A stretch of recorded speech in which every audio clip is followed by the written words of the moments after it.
morning, everyone. I'd like to welcome everyone to the Board of Supervisors meeting for Thursday, September 21st. Please stand for the Pledge of Allegiance. I pledge allegiance to the flag of the United States of America and to the republic for which it stands, one nation, under God, indivisible, with liberty and justice for all.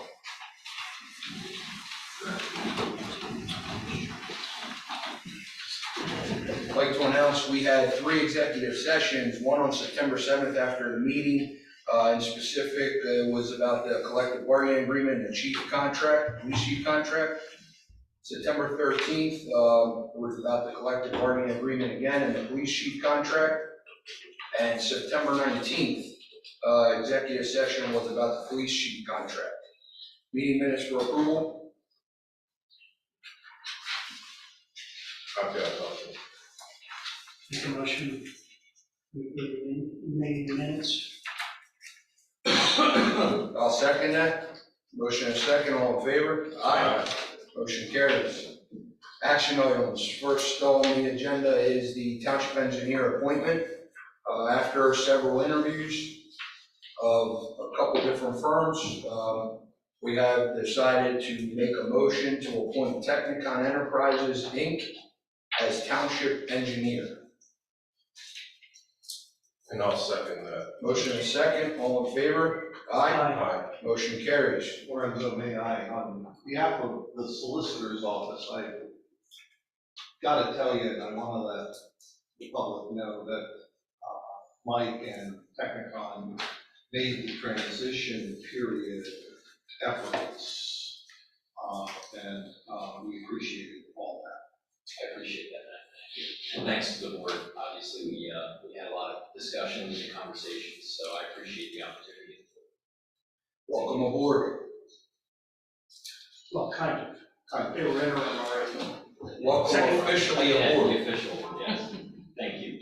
Floor's yours, Mike. Okay, yes. I have several items for the board this morning. Number one is the 36 Muddy Creek Church land development. We have an improvements agreement before the board this morning. This is our standard agreement that Matt's office shared. I did review it. It appears acceptable and ready for action with the board. If you have any questions. You guys got any questions? Nothing from it. All right. I'd like to make a motion to approve an improvement agreement for development of a 4-unit residential building at 36 Muddy Creek Church Road. Land Development Plan 2020-01. I'll second that. Motion and a second, all in favor? Aye. Aye. Motion carries. The next item, and I may ask for Matt's assistance on this, this is a land development plan in the name of Slatewood that is due for action this morning. I do not believe we received an extension request from the developer. We have not, members of the board. As you know, the township has a certain period within which it needs to act on land development plan, subdivision plan submissions, unless the applicant extends that period. We monitor those deadlines pretty closely. About a month ago, when it was noticed that we were approaching the deadline, Tommy reached out to the developers' professionals and asked them to consider extending the plan review process, and we have gotten nothing from them. Consulted with Mike, consulted with our office, and the typical situation prevails here. There is a review letter that details a number of non-compliances and deficiencies in the plan. So this is a rare circumstance, but it's not an uncommon or unknown circumstance. And what this does is denies the plan approval based on the deficiencies set out in that engineer's letter, and that complies with the requirements of the municipality's planning code. Nothing prevents this developer from resubmitting the very same plan and restarting a process, but it avoids the deemed approval of a plan that is full of deficiencies. All right, so at this time, I'd like to make a motion to deny preliminary plan approval for Slatewood Land Development Plan 2021-01 for failure to meet township code requirements and certain other requirements as enumerated in the Township Engineer Review Letter dated November 7th, 2022. Second that motion. Motion and a second, all in favor? Aye. Aye. Motion carries. Okay, the next item on the agenda is the Cocalico Biologicals, it's a request of waiver of land development. Staff had actually reviewed this. This is located at 1512 Piper Hill Road. They're requesting installation of a 340 square foot storage container as a permanent accessory structure. It is a non-residential use, therefore it would trigger land development. We have reviewed this. There are no utilities being proposed. It would comply with zoning and stormwater regulations based on its location. Given the modest scope of the improvements, Matt's office reviewed this, I reviewed this, Tommy's reviewed it. We have no issues related to the waiver request. Members of the board, this is a structure that is functioning as a building. Yes. It's, if this were a storage tank as opposed to a storage structure, we would not be having this question. It also represents what flexibility the new stormwater management statute allows. Where stormwater was a part of the subdivision land development process, we would frequently require a land plan just to deal with stormwater management. Now with a separate ordinance, that's been unbundled, and Mike's office has reviewed this. And the only relevant issue is stormwater management, and they are in compliance. That's correct.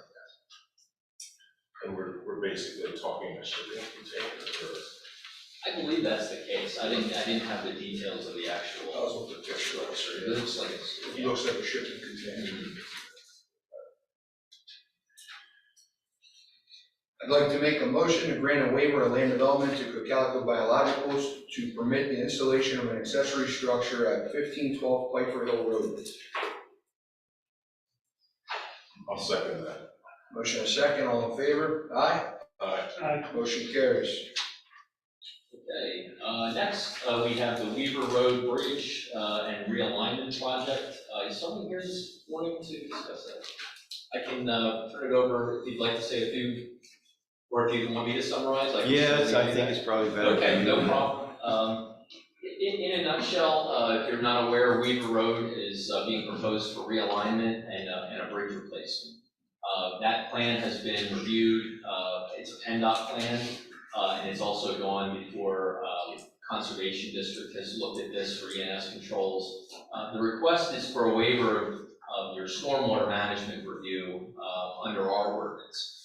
Usually whenever there's a PennDOT plan that's proposed, there's a review that's undertaken by PennDOT. There are drainage facilities and conveyance facilities proposed as part of that to meet those requirements from PennDOT. And then typically, when it comes to the local level, we would not necessarily apply our local regulations in addition to what PennDOT's already requiring.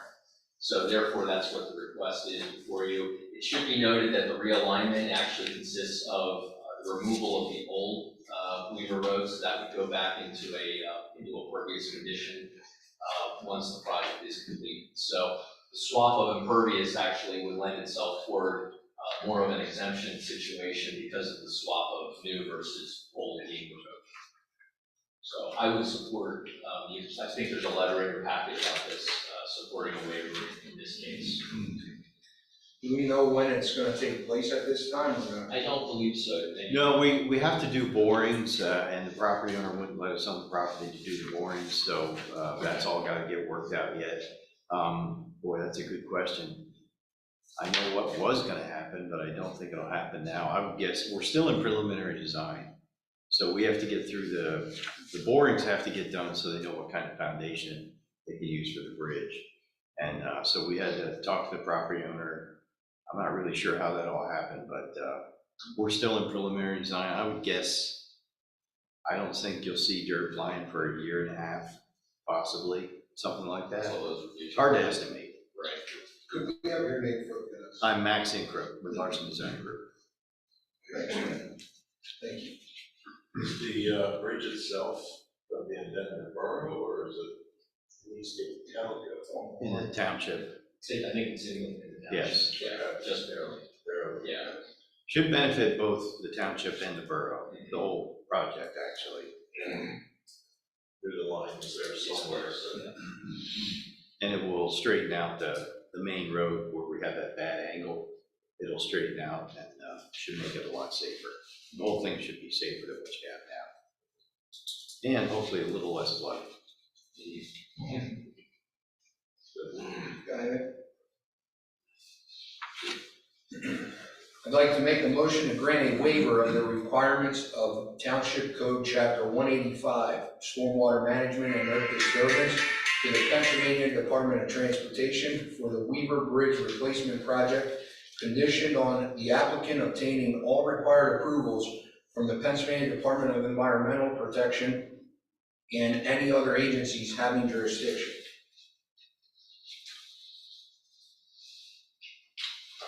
I'll second that. Motion and a second, all in favor? Aye. Aye. Motion carries. Thank you. Thank you. Next on the agenda is the 86 Cocalico Creek. This is a small project, stormwater project. Before the board is approval of the stormwater plan, the stormwater management agreement, and the declaration of easement. Matt's office has been involved with the typical preparation of the stormwater agreement.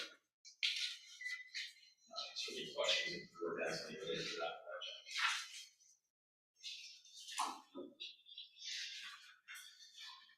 I'd like to make a motion to approve a stormwater plan improvement agreement and maintenance easement agreement at 86 Cocalico Creek Road. I'll second. Motion and a second, all in favor? Aye.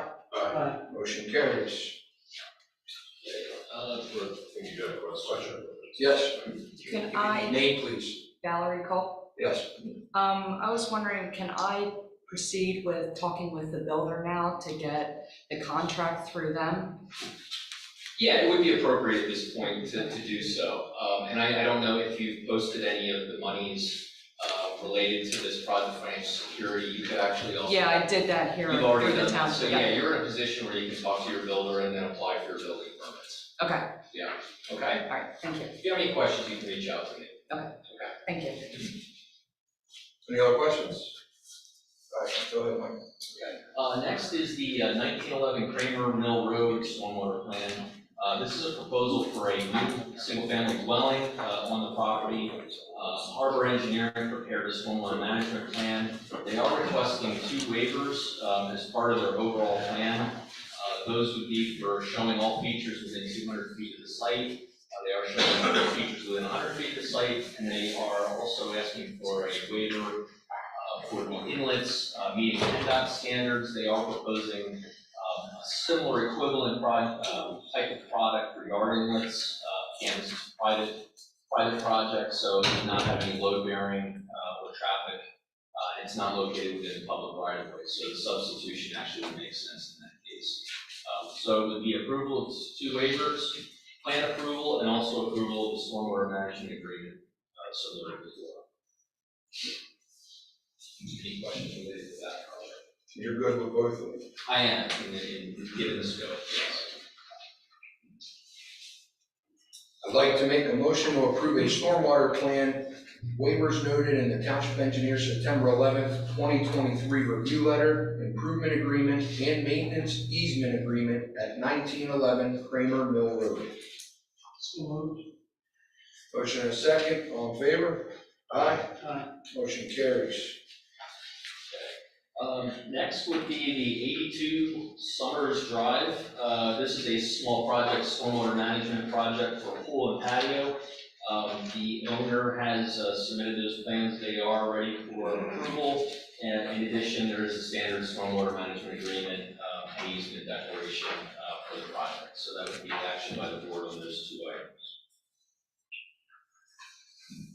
like to point out on that first page there, the second whereas, it says prepared by Earth, Wind, and Turf. I think that should be Earth, Turf, and Wood.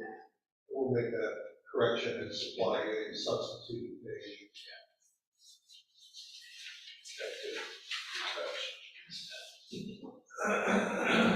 We see what we expect to see many times when we're. Yes, Yeah. yes, exactly. Like to make a motion to approve a stormwater plan improvement agreement and maintenance easement agreement at 82 Summers Road. With the modification of Earth, Turf, and Wood. Then I'll second that. Motion and second, all in favor? Aye. Aye. Motion carries. Okay, lastly, I have, under my report, 762 Smokestown Road. This is a stormwater project that we were closing out from the previous township engineer. We did a final inspection on those improvements. We are recommending a release in the amount of $5,247.02. We are going to recommend a withholding of $1,597.16. That is for the submission of as-built plans for the stormwater system on property. Any questions, guys? So, like to make a motion to approve the release and part of security posted for stormwater improvements made at 762 Smokestown Road in the amount of $5,247.02. I'll second that. Motion and second, all in favor? Aye. Aye. Motion carries. The next item on the agenda is the Benderson Development. They have asked the applicant requests the matter to be tabled till the October 19th meeting. Okay. Move on to the culvert replacement.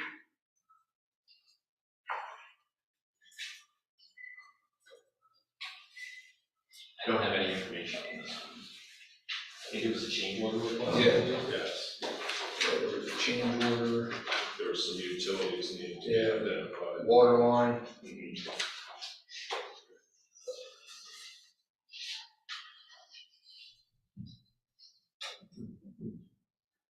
There was a change order for the culvert replacement, the water line relocation design, and the right-of-way easement.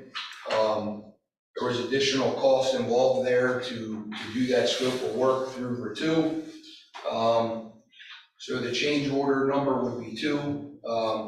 I'd like to make a motion to approve the change order presented by Vertu for the culvert replacement project in the amount of $10,600. And I'll second that. Motion is second. All in favor? Aye. Aye. Motion carries. And that's all we got from you, right, Mike? I think so, yeah, that would be it. All right. I appreciate it. Okay, thank you. Thanks, Mike. Have a good day. Yes, likewise. Next on the agenda is the 2024 MMO for the non-uniform pension plan. Want to talk about it? Yeah, sure. So for everyone's understanding, as you know, there's a pension committee that spends many hours taking a look at this and improving and rebuilding what was done in the past. So one of the things I wanted to bring up was just how forward-looking and strategic the committee has to be in terms of when how they're looking at these things, and it has a direct impact on what I'm going to give you now for the numbers for this year. That direct impact for the numbers for this year, that actually all started in 2021. To give you an idea of how the impacts that we're doing in 1 year, how it impacts going forward. So in 2021, we had a situation where we had to make a strategic decision based off of 4 scenarios in terms of how we were going to allocate some funds, how we were going to model some of the long-term interest rates and how they were going to come back in terms of the return of the fund. The result was We changed some of the assumptions in our long-term planning and the interest rates from 6.5% to 6% to be more conservative in terms of the performance of the funds. The result was we had an extra approximately $48,000 for contribution in state aid, and the township only paid $28,000 approximately out of pocket. Okay?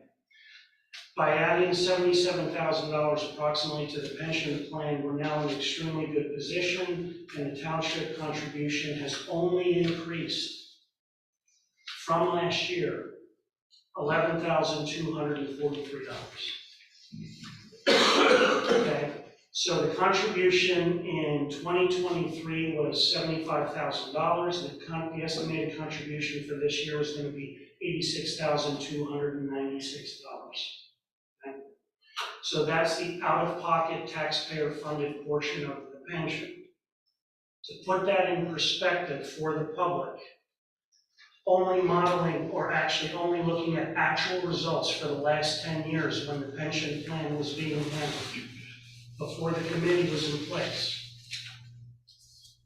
you had an annual payment as low as $561,000, and you had a ranging from $561K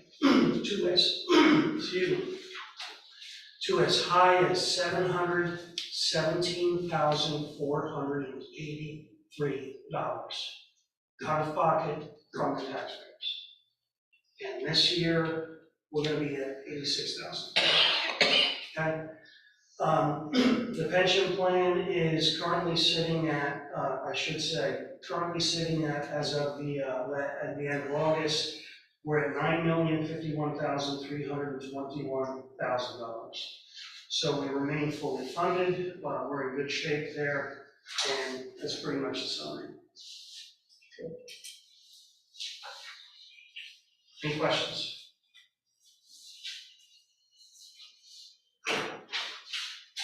All right. So at this time, I'd like to make a motion to approve the 2024 minimum municipal obligation, also MMO, for the non-uniform pension plan in the amount of $28,000. I'll second.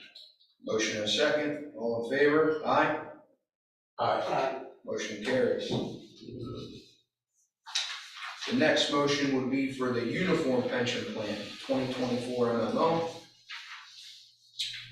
I'd like to make a motion to approve the 2024 minimum municipal obligation, MMO, for the uniform pension plan in the amount of $251,362. Now I'll second that. Motion and a second. All in favor? Aye. Motion carries. Just for clarification for the public's knowledge, that 260K number, 251 number approximately, remember that includes the state aid. So what we've done since we're fully funded, we've been balancing carefully, putting in the contribution in such a way that we maintain the state aid that comes back to us. The state aid that's in that number is approximately $160,000.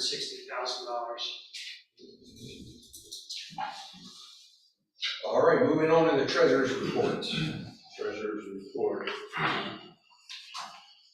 List of bills, general fund bank account, list of bills in the amount of $69,155.49 for the week of September 14th of 2023.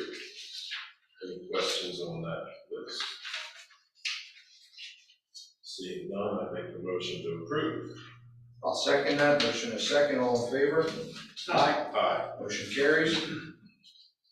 General fund bank account, list of bills in the amount of $68,527.52 for the week of September 21st of 2023. Any questions on that list? Seeing none, I make a motion to approve. I'll second that. Motion and a second. All in favor? Aye. Aye. Aye. Motion carries. And we have an electronic payment list of bills in the amount of $88,534.76 for the pay period of August 27th, 2023 to September 9th of 2023. I make a motion to approve. I'll second that. Motion and a second, all in favor? Aye. Aye. Motion carries. Moving on to department reports. Nothing to report, chief, or you got a report? Yes, thank you. The chief's report for August 2023, a few notable arrests. A Denver man was arrested for stealing over $4,000 worth of copper wire, aluminum, and other products from a business in the first block of Park Street in Stevens. This month-long investigation found that he was taking items to various recycling centers in Berks County and as far away as New Jersey. He was charged with theft by unlawful taking and related offenses. He was arraigned and released on $30,000 unsecured bail. Another investigation, a New Holland man and an Efforting man were arrested after a lengthy burglary investigation that occurred during the month of January 2023. This occurred in the 100 block of Stevens Road. The pair were charged with burglary and related offenses. They were charged with stealing over $11,000 worth of items, including a shotgun.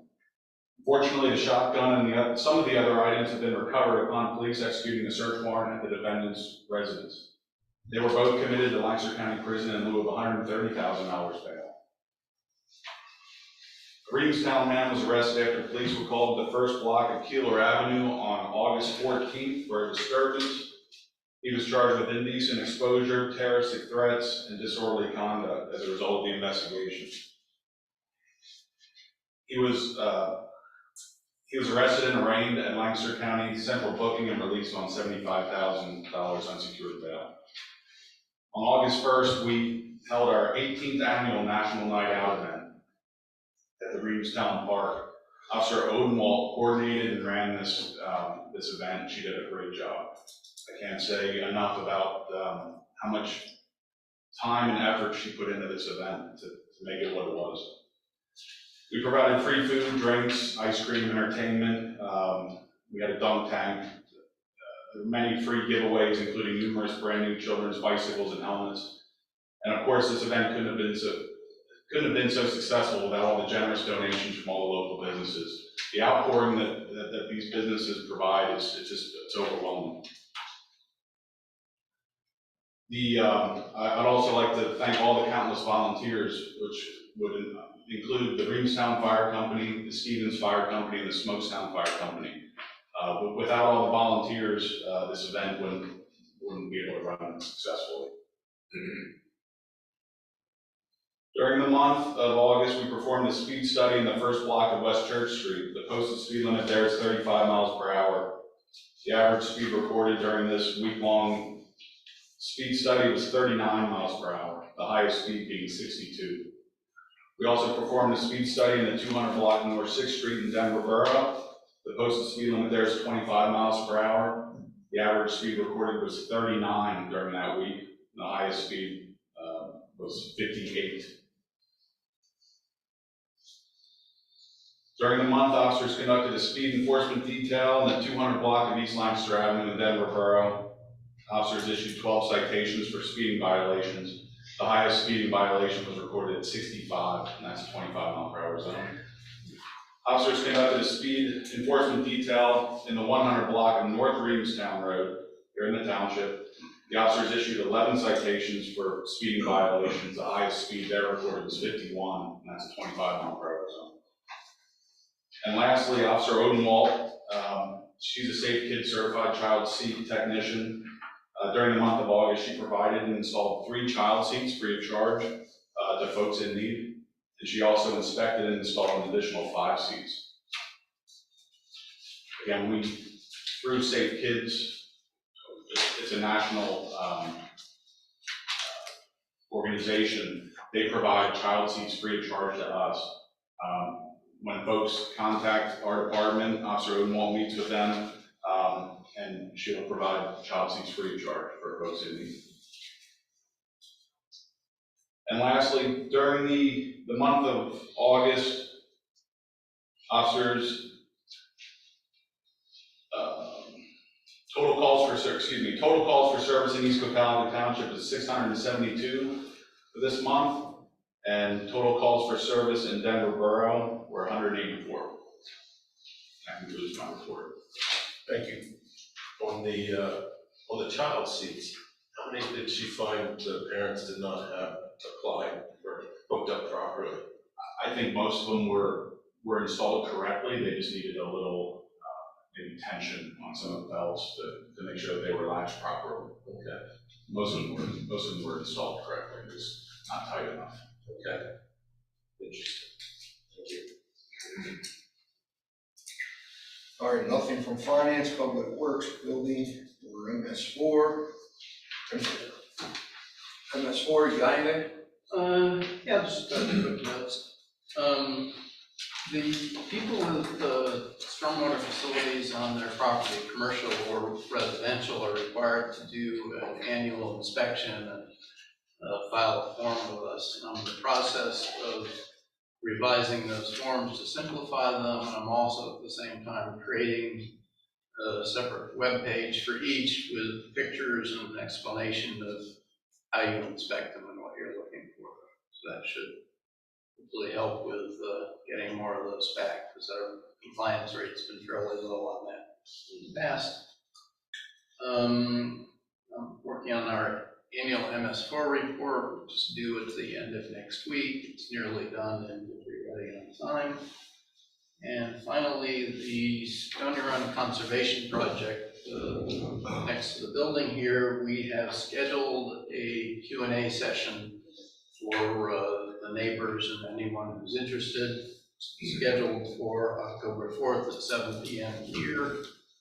And it'll be informal, just a drop-in session where you can come in and look at the plans and ask any questions.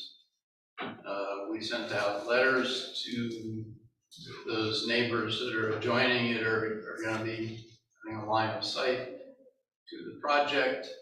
And also there's a letter we put on the website announcing the meeting. And that's it. What night of the week is that, October 4th? It is a Wednesday, I believe. It's the day before the board meeting. Yes. Okay. Thank you.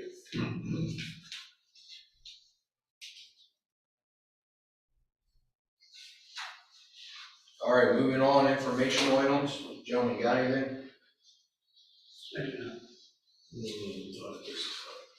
New business? No. All right, old business.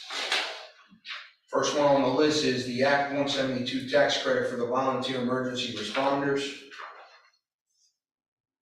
There were some criteria in our packet. I didn't know if you guys read over it and made any decisions. It's been on the agenda for probably about 2 months now.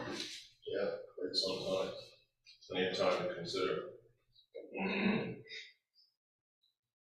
Yeah, looking at what, the proposal from the volunteers and I guess your ideas that were put together on this outline, they're similar to some of what my thoughts are. I guess the one thing I saw that was maybe a little different was we're looking for a $400 credit per year maximum on the earned income tax, and it was $300 real estate tax credit. Not sure what the thinking is, why those two numbers would be different, other than people living or working outside the township, people living outside the township, how they would collect on that. But,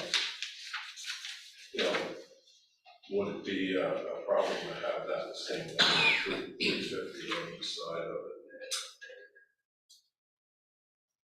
Do you see a difference why one should be more than the other? That's minimal. Those are numbers I threw out when I made my proposal. If you move $50 of the to the municipal tax, that's, that's, doesn't hurt my feelings. No, I guess you have to remember this is a bit of a pilot program with really nothing in the county to look at that I'm aware of. I know there's other municipalities talking about it. The examples that were given were well outside of Lancaster County, the ones that have been implemented. So it's my thought that this be basically set up as a 2-year program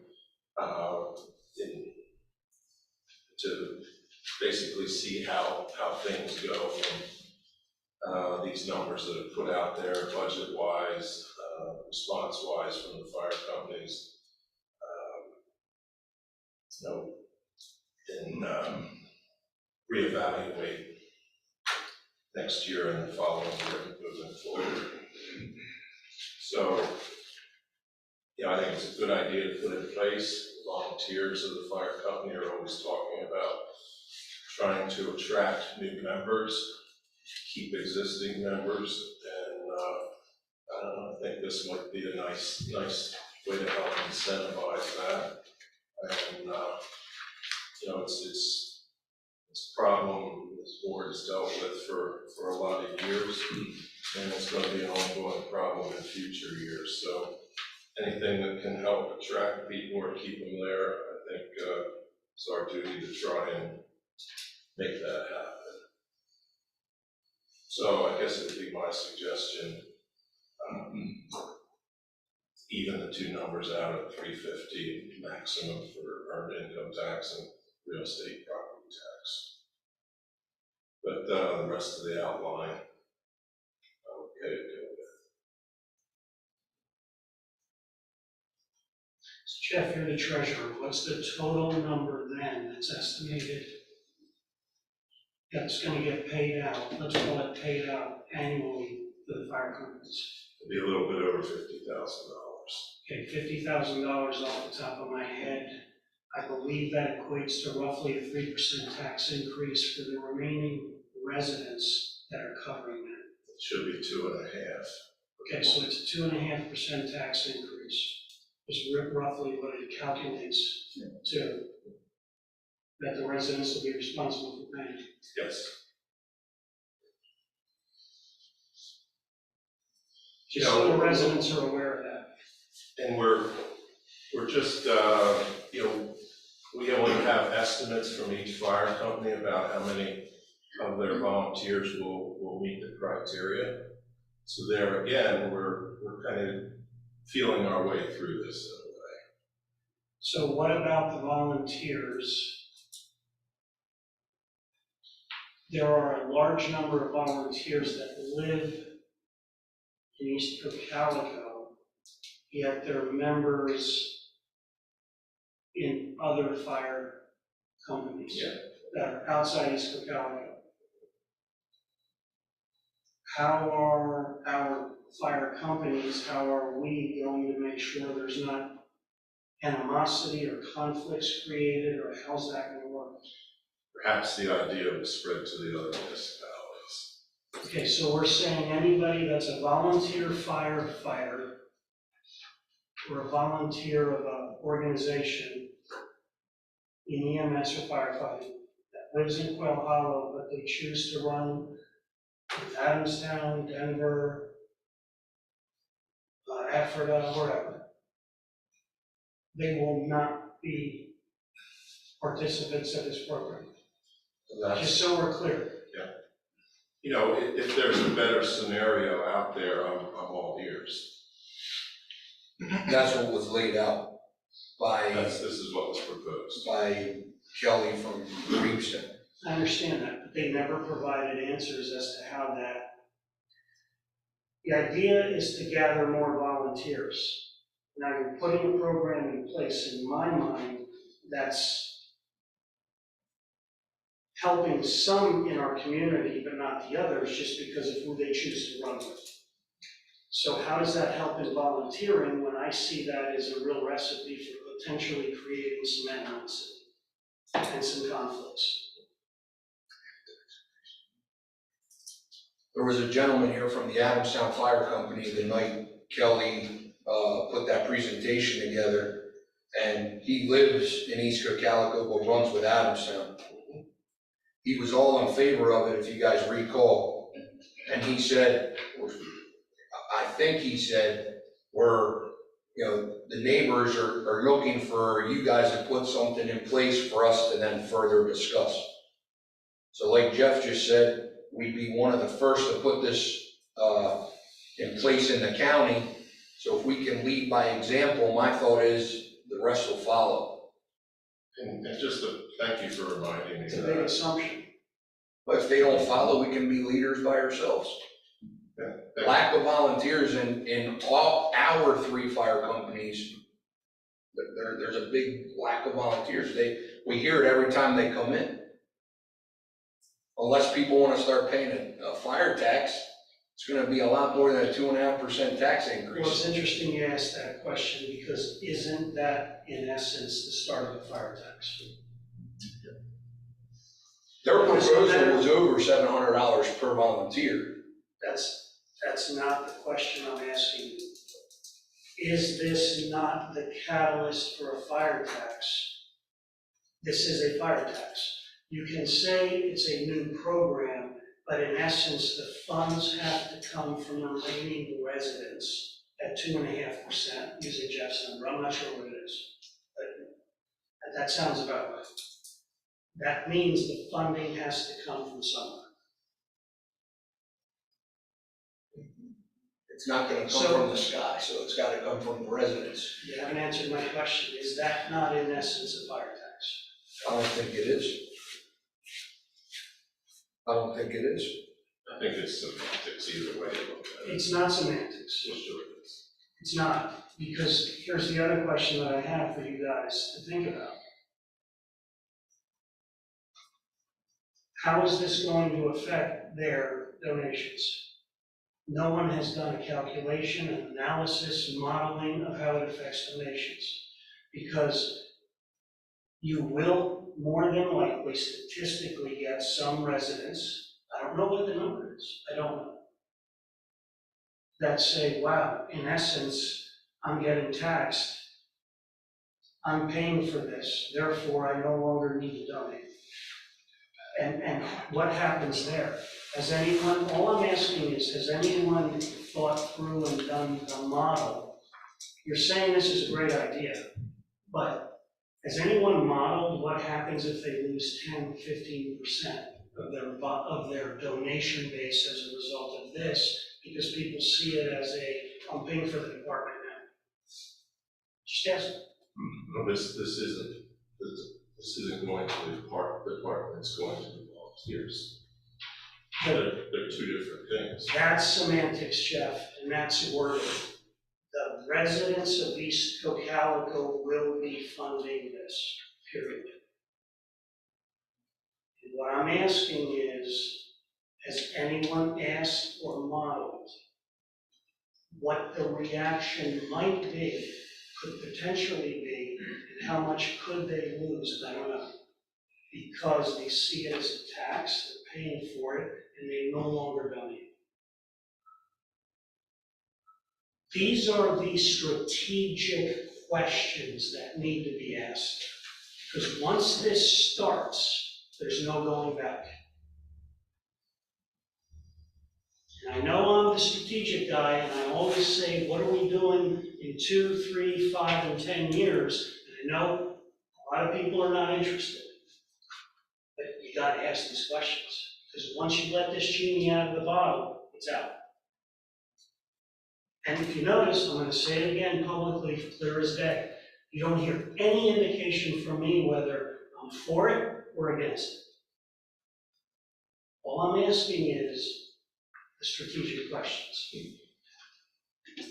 Well, on a pilot program like that, I don't know how you gather information, especially when it's only in place multiple counties away from us. They're not here in the county. You can't look at it. You model.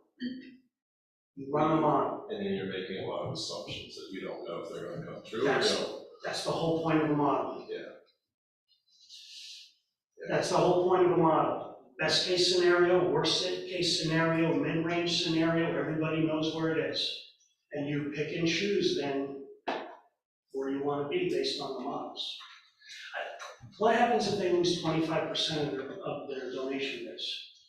Well, when you look at the increase in population in the township, they'll already tell you the percentage of responses has dropped considerably over the years. But could you be accelerating that drop? Well, I don't know. what I hear back from the fire companies are, it's a challenge for them to get their message out, that they're looking for funding to keep it going for their volunteers. So, But the whole purpose is to gain volunteers. Right? and to retain the ones you got, That's the whole purpose. and to retain the ones you got. Right. So how do you do that based on the questions that I'm asking?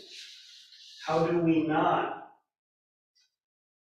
get to a potential situation where it's 2.5% this year? They lost 20% of their they lost 20% of their donations. Next year, guys, we lost 20%. Now we need 3.5%. The year after that, they lost another 5%. Now I need 7%. The year after that, they lost.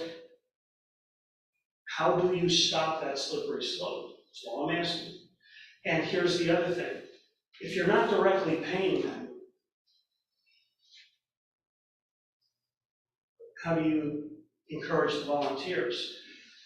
What I've heard in this industry, sorry, and I apologize to the firefighters and everyone, you know I think of everything as an industry, okay, is all the literature that's out there and all the research that I did and everything that's out there for the last 6 years, Jeff, the number one reason they're losing volunteers, they're aging out. There's a cultural shift in terms of younger people that are coming up are not volunteering. They don't have that drive. They don't have that basis. Okay? Number 3 is they want to volunteer, the ones that are out there, but they don't like that they have to go out, and I'm going to say my words, beg for money. Beg for money in terms of doing all the fundraisers. They want to vote, and they're right. I agree with them on this. I have always agreed with our fire companies on this. I've said it before, I'm going to say it again at this meeting. It is disgusting to me that they got to go out and demand and beg for money. Disgusting for what they do and the risks that they take. I'm going to say it again. It's always been disgusting to me. Okay? But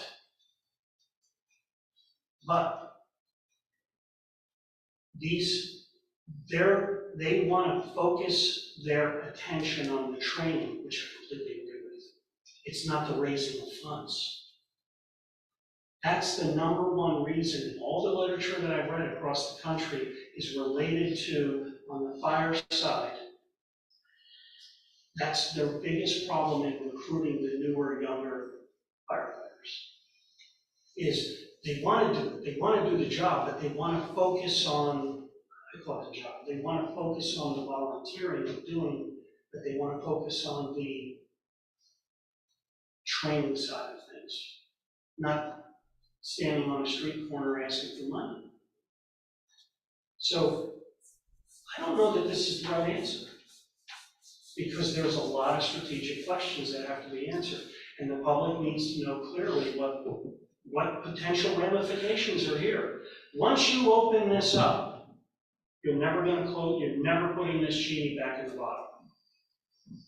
Because just like Social Security, it's the third rail of politics. They're never putting that genie in the bottle, and they're never going to financially address what they have to address politically. You open this genie, you're never putting it back in the bottle. You know, I don't disagree with much of anything you said there.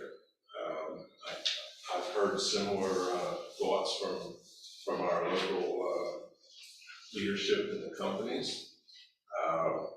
You know, it's their idea to move forward with this kind of idea.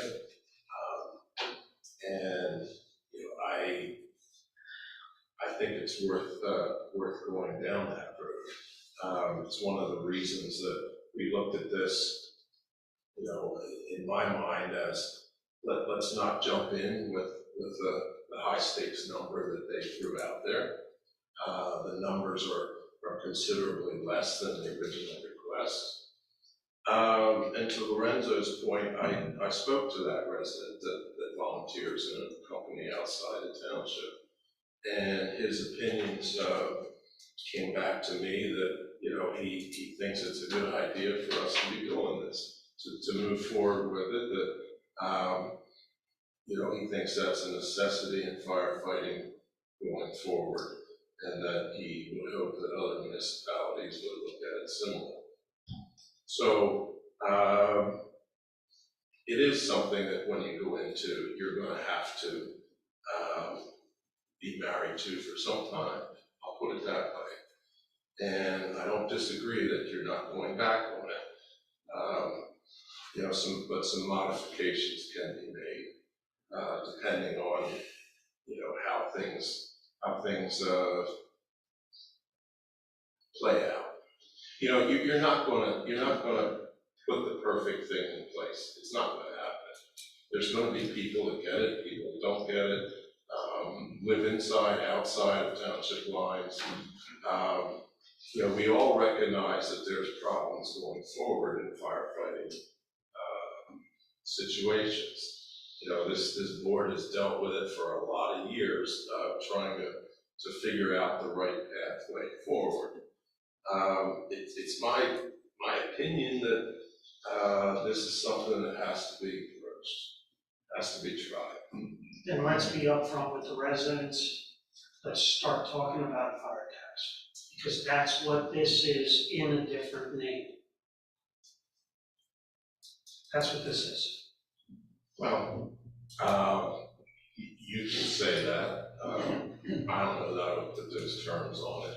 We have a streetlight tax, we have LST, we have a fire hydrant tax, we have a municipal tax, we have a school tax. This is just like streetlight and fire hydrant. Let's be upfront and honest about it and let the community know you're talking about a fire tax. You can label it whatever you want.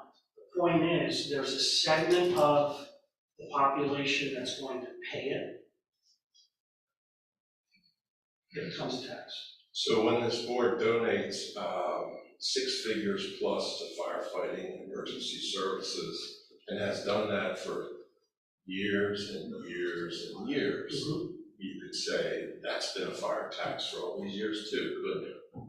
No, that's a donation that is given to them from the municipality, yes, for them to utilize in a broad scope, however they want to utilize it within their fire companies. Now you're beating around the bush. It's But, taxpayer money that's given to the fire. Yes, but in essence, I agree. No, in essence, I agree with you.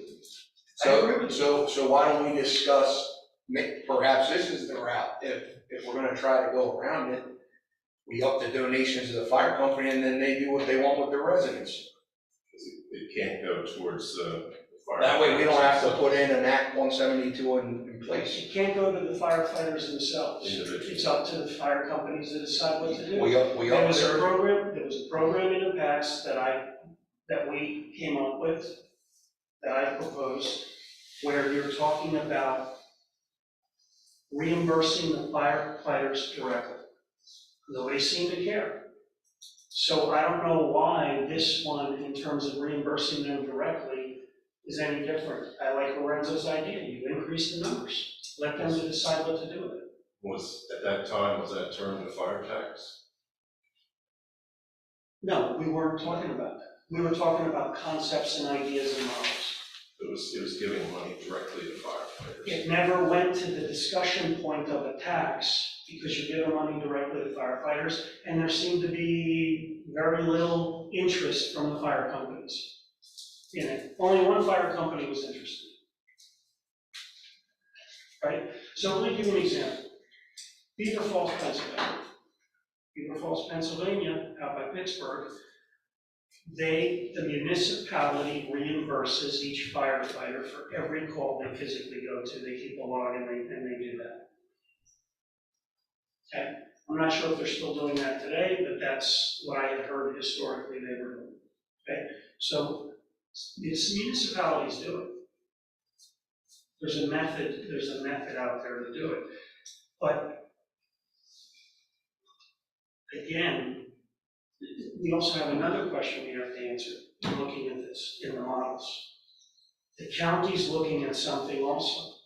Are we going to interfere with the county's looking at? Is it going to piggyback off what the county is going to do? Is it going to be in contradiction to what the county is going to do? So shouldn't we wait to see what the county is going to do first?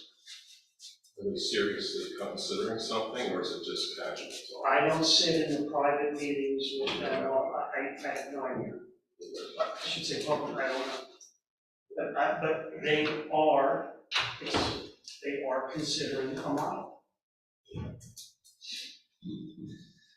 Look, and I've said this before, and this will be the last part I say, is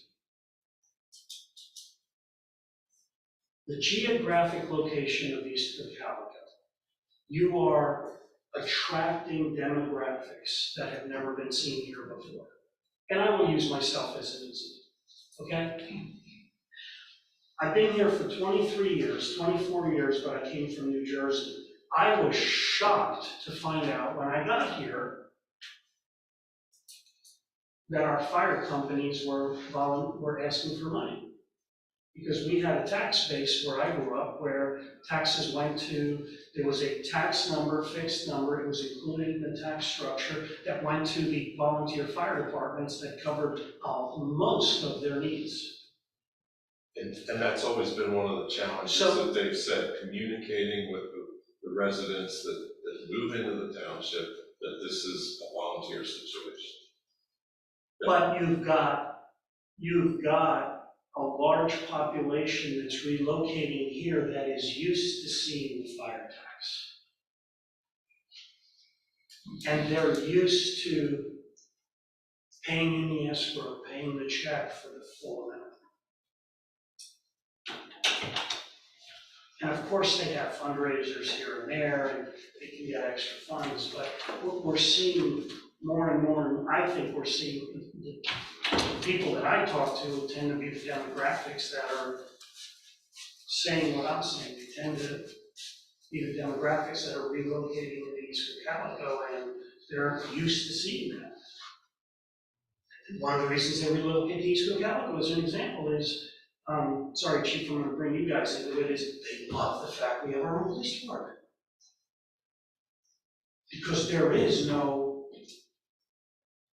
in New Jersey, in a lot of areas, if you were a higher tier municipality with lots of value, you have your own police department. They love that. So that's the attraction. That's one of the attractions. So are you suggesting a fire tax? I'm suggesting if you're going to do this, you need to think about a fire tax.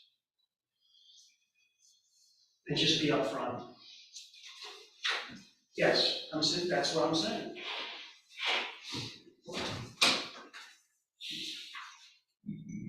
Well, I'll fall back on what I said earlier, that large donations have led to fire companies forever in this township, and that does not necessarily attract the volunteers. It helps on the fundraising side. It allows the volunteers not to have to fundraise as much per se. And it's their thought, and it's other municipalities' thought that a tax credit to the volunteers will help keep and attract more. But to add, if we call it a donation, you call it whatever you want, it's still taxpayer money. If money's leaving our bank account, it's still taxpayer money. So donation or whatever you want to call it, it's taxpayer money. That's correct. Point difference in this proposal that's a little nuanced. loans is those funds are going direct to a firefighter for them to deduct from their taxes versus to a volunteer organization to be utilized the way they best see fit, and then we review how those funds are spent. So and I'll say one more thing. I have talked to a lot of firefighters, a lot in the area, outside the area. One of the biggest challenges, Jeff, on the volunteering side too, is employment. They get a call, something happens, they have to leave, they're afraid to leave their jobs. They're afraid to leave their jobs, they're afraid to go respond, or if they do, I've talked to a couple outside the area that have actually been terminated from their position because there was. They won't be released. They won't be released, exactly, that's the right wording. That's one of the biggest challenges, so should we be looking at a model in terms of asking the local businesses, how can you help us in terms of how do you handle releasing them for an event? Some already do, not all. Yeah, not enough.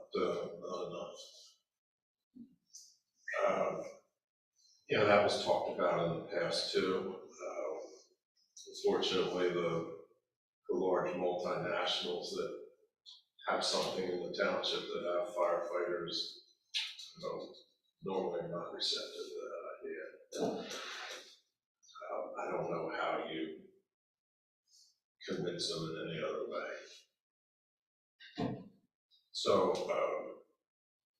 yeah. Well, obviously, this is something that need not be decided today. If it were being put into effect, it would be for next year, in my opinion, not this year. We can continue that conversation. You guys have questions for the fire departments, or is it mainly at this time just conversation amongst us trying to model this out, or where do you guys see the next steps for this? Just so we just don't keep dragging this out. The more it gets dragged out, I feel the more ticked off they're gonna get. It's just not a good situation. If we're gonna oppose to it, we're gonna oppose to it and that's it. If we're gonna move forward, way, shape, or form, we need to start planning for the new year if that's what we're gonna do. But we gotta, as a board, we should decide, are we gonna look into something different? Are we gonna look into making this tax credit happen, or not doing nothing at all? Okay, so next step, why don't you do with what some of the residents have said the last 6 to 8 to 9 months? I can identify names, but I won't. Why don't you put a survey out there? Does the public want a tax? Fire tax in place or not? 2, now here's the thing. Here's the problem with that survey. Yeah. Are you gonna guarantee there's gonna be more volunteers? Are you gonna guarantee that the challenges these fire companies are facing are gonna go away because there's a fire tax? I don't think that's gonna happen. It's not a guarantee. Some things in life, there is no guarantees. Follow the trends. Saw a question in the audience. Yes, sir. Doug Macklin. So I'm listening to this, and it's, who are you trying to benefit here? The guy who lives here and fights fires, or the guy who lives here, owns property here, pays taxes here, but fights with another fire company? Or are you trying to benefit the fire companies? I'm a little confused because there's 3 guys up there and everybody has an opinion, or at least a half of one, and nobody's made any sense yet. The RC is correct. We talked about a fire tax years and years ago, and we gave up on that idea. After talking with the chiefs at that time, they said, you want to make all the donations go away, you put a fire tax on. So we said, all right, we won't put a fire tax on. But I agree, and you gotta understand the word donation. Donation is you're freely giving money to someone and not getting anything in return. That's a donation. End of story. Go look it up in the dictionary. So, you know, you give these people donations, you're not expecting it, you do it free will. But again, I go back to the original question. You're gonna get somebody to volunteer for $700 a year tax credit? There's no way in God's green earth. $700 is nothing. You get tax bills of $3,000, $4,000, $5,000, $10,000, and they're gonna get a $700 credit. It's embarrassing. And I realize that money's gotta be made up, but it can be made up, you just have to work smarter, not harder. To answer your question, the proposal they had made was you have to live in the township and run with one of the 3 departments in the township. Okay, so the guy who lives in Adamstown, and I know some of those guys, who are paid firefighters in Baltimore. Yep. If They they will were not. here, they wouldn't get anything. No, not at this time.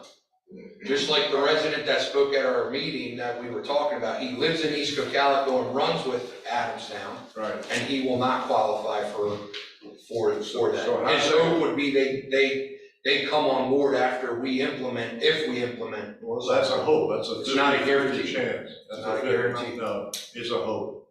Well, And what's the incentive to that guy to do that?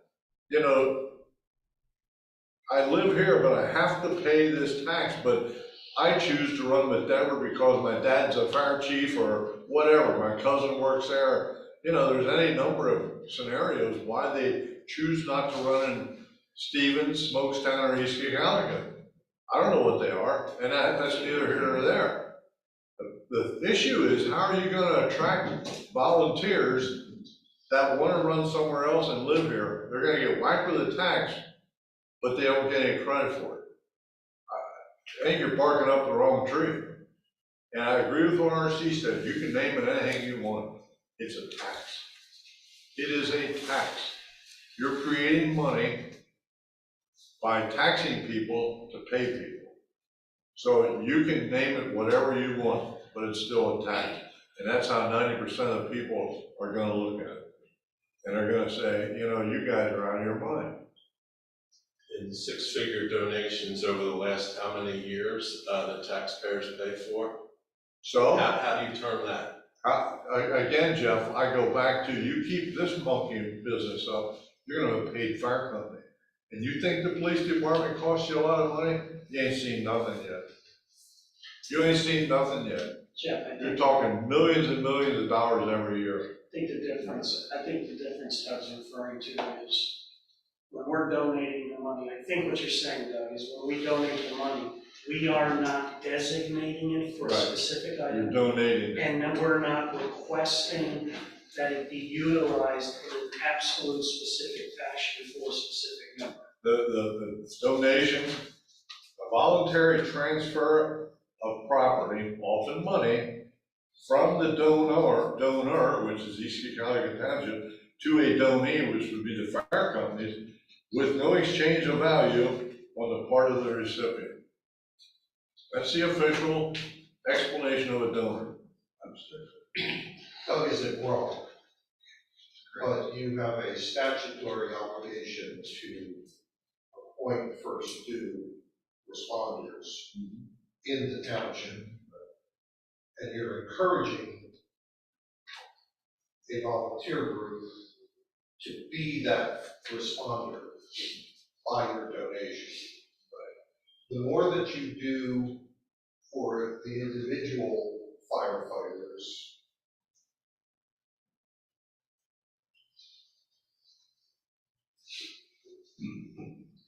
Emmaus Borough walked down that path, and the Supreme Court determined that their firefighters were in fact employees of the borough and permitted them to unionize.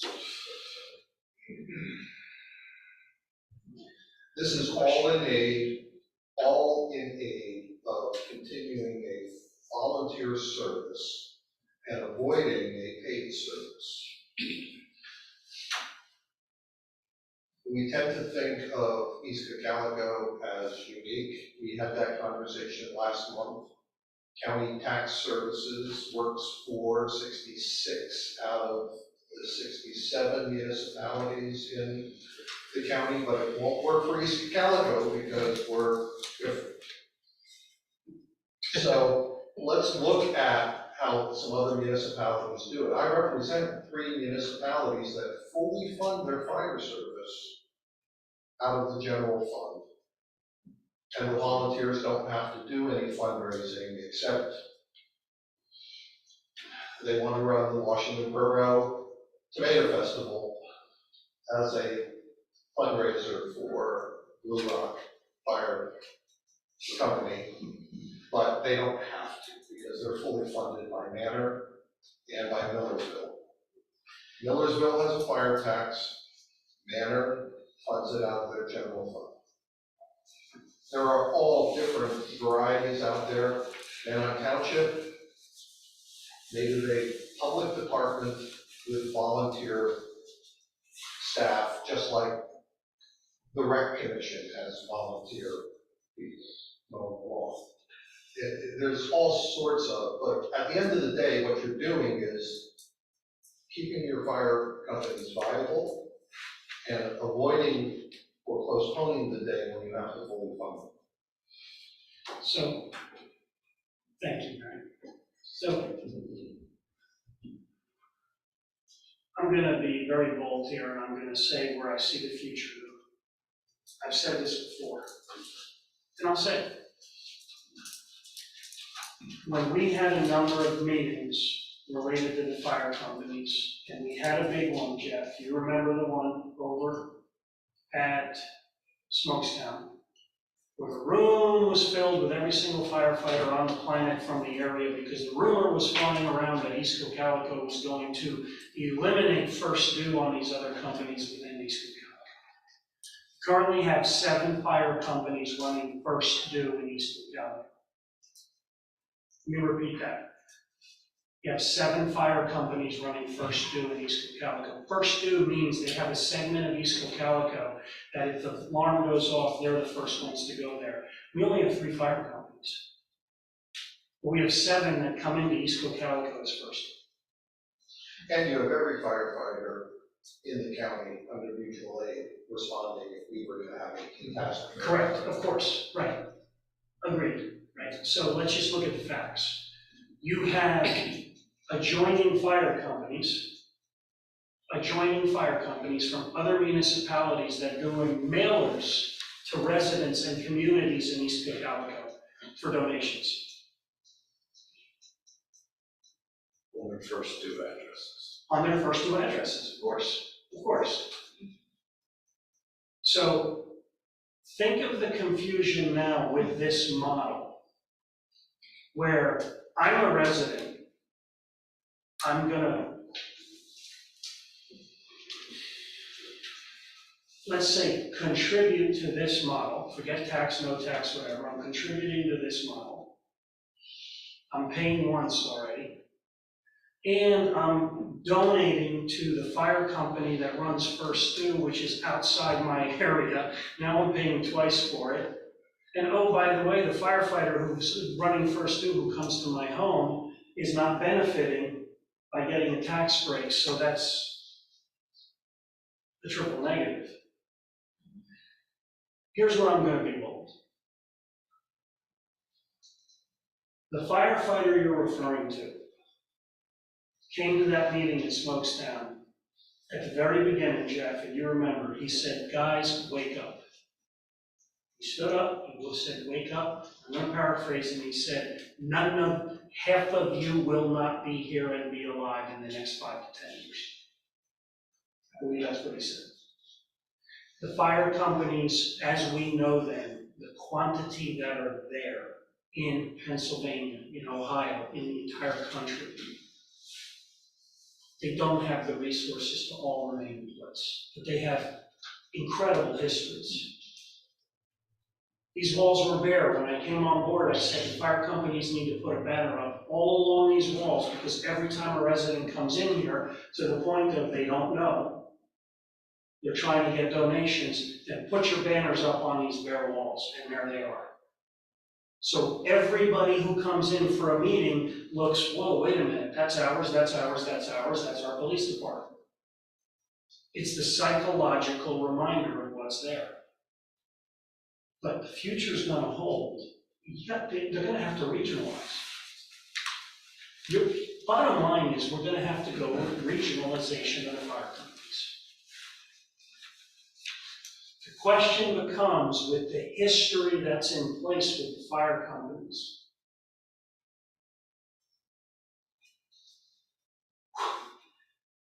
how do you do that? Williamstown, 1906. Smokestown, 1957, right? How do you do that? Adamstown, whenever they chartered, right? But they can't all survive. And thank you, I completely agree with that. All this is a postponement and a delay until that happens. You want to be at the forefront? You want to be bold, you want to do it right? Our next step should be sit down with the other leaders of the other communities that are joining, that are running. First do 7 of those in East Cocalico, sit down with their leadership and say, guys, enough's enough. We've got to regionalize. And how do we do this? But you got to have the politicians who have the guts to do that because of the implications that that means and what that consequences are. Just like dealing with Social Security. I guess my observations are some of that in the community is already out there.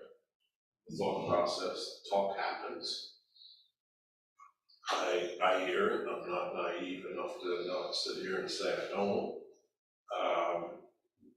And one of the comments that keeps coming back is our 3 companies have to kind of lead the way on that. And it just does not happen. I keep hearing of different things that, maybe this will happen, maybe that'll happen. But,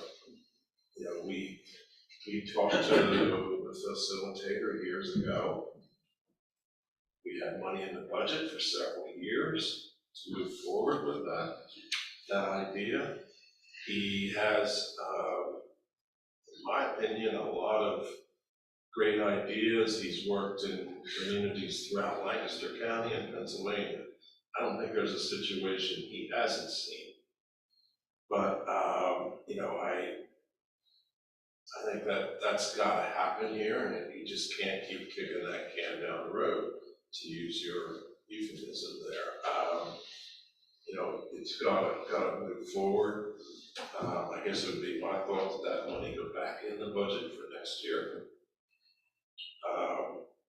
Because, that has to happen. I completely agree that,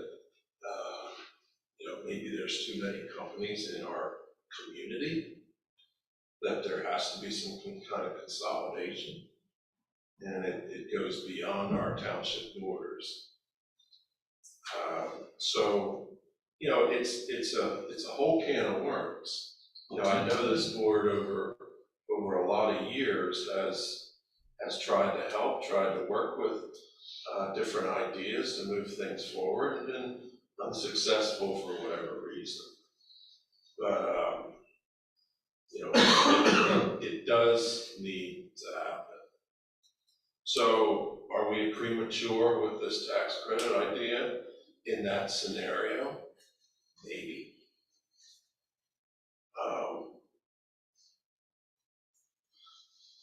When you talk fully funded, does that mean board of supervisor oversight on them? There's a lot of questions out there. Matt, correct me if I'm wrong, if we do implement a tax credit, you're now in charge of the fire companies as well, right? You have a lot more say with the fire companies with a tax credit, right? I don't know about I thought I read that. that. Well, they provide qualifiers. Yeah, you know, again, it's you're in an odd relationship with the fire. Yes. It's somewhat statutory, it's somewhat contractual. Again, I have municipal entities that have contracts with their fire companies. You know, Blue Rock Regional Fire District is a municipal entity under the Intergovernmental Cooperation Act. It's got its own board, its own commission. And that commission has a contract with Blue Rock Fire Rescue, a volunteer company. You know, what Millersville and Manor Township did was pursue a governmental consolidation and regionalization. At the same time, in a parallel track, the three fire companies, not Lafayette, I'm sorry. Too many years have passed. Washington Borough was one of them, but the three volunteer fire companies pursued a corporate consolidation of their nonprofit corporations. And then those two entities had a contract on how they were going to move forward. The nonprofit conveyed all of their assets to the fire district, so that the fire district owns the buildings, the equipment, the gear. The nonprofit provides the volunteer, let's call them what they are, staff, for the municipal service being provided. That's one model. You know, there are all kinds, that's one of the things that municipal government permits, a lot of flexibility in how you model this. Lancaster Township has a much looser relationship. They fully fund the Lancaster Township Fire Department, even though it's not a department of the township, that's their corporate name. And they have a much looser relationship because it works for them. East Donagle's sort of the same. East Donagle fully funds. Raffo and Mastersonville,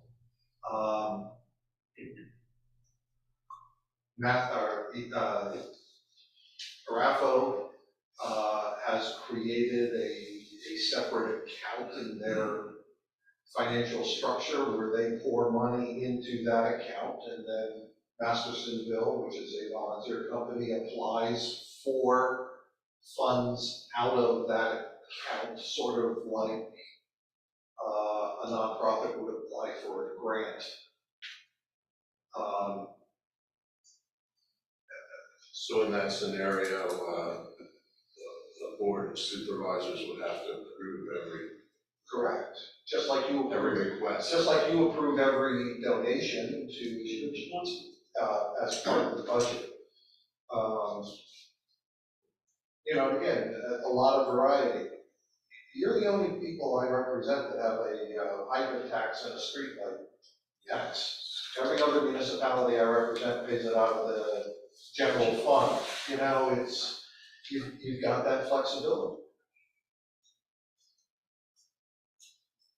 The people that pay the donations to the fire companies out of the general fund like it because they believe they have flexibility to alter the amount from year to year, whereas the fire tax can only be used for that one purpose.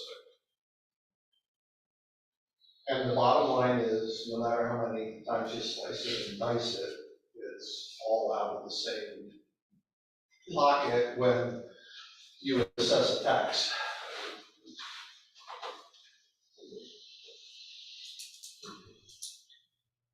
But, you know, I showed with some of the firefighters when we were together recently.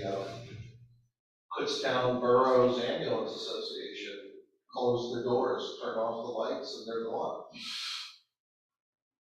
Because that's what nonprofit corporations can do. Nonprofit corporations can go bankrupt.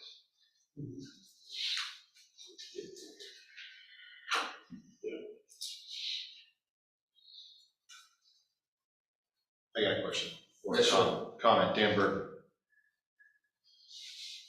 I think we also heard, which we're not talking about, RC mentioned it just a little bit, and all of those chiefs that were here in all these meetings, we've been talking about this before. It is not so much a money issue with volunteers, it's a cultural, demographic issue, a generational issue. All the firefighters that come to these meetings firefight because that's what their heart is calling them to do. So we have more of a heart issue than a money issue, in my opinion. And I don't know how we can't correct that in this room culturally, because we just don't have the volunteers. I think we throw $700 out, we're not gonna get any more volunteers. If we talk about models like RC was talking about, praise the Lord if we get a whole bunch more volunteers off of $700. That's a whole nother model. So let's say, I don't know how many volunteers we have right now that gets us to $50,000. But let's say we double our volunteers because we offer this. Now we're looking at $100,000. Now that'd be a great thing that we have all these new volunteers for our fire departments, but again, that's a lot more than a 2.5% tax, again. So I think we're looking at this there's a very big cultural issue. Our police departments don't have anybody who wants to serve anymore. Fire departments don't have anybody that wants to serve anymore. We can all agree our police departments are underpaid across the nation. Our fire departments that are mostly volunteer are obviously underpaid, they're not paid. So just throwing 50 grand at this and hoping it sticks to the wall is not gonna correct, and I really don't think it's gonna do anything except for benefit our current firefighters. And our current firefighters have been in these meetings saying, we're not doing this for the money or the recognition, we're doing it because this is what we're supposed to do to serve our country. So it will benefit them for $700, which is a fart in the wind. I don't really think that that's going to correct or fix anything. I think it's just, again, it's either kicking the can down the road or opening a precedent that is not the right path. Ideas of moving forward, I don't think we make any decisions on this today. In my personal opinion, I think we should maybe spend a little money, figure out a way to get the community involved. If we have 7 companies that are first due, that opens up a whole other can of worms with relations and taxes and tax breaks to 7 different companies that are outside our municipality as well. We're either forcing their hand, which is going to create a disaster of a relationship issue politically, as RC was talking about.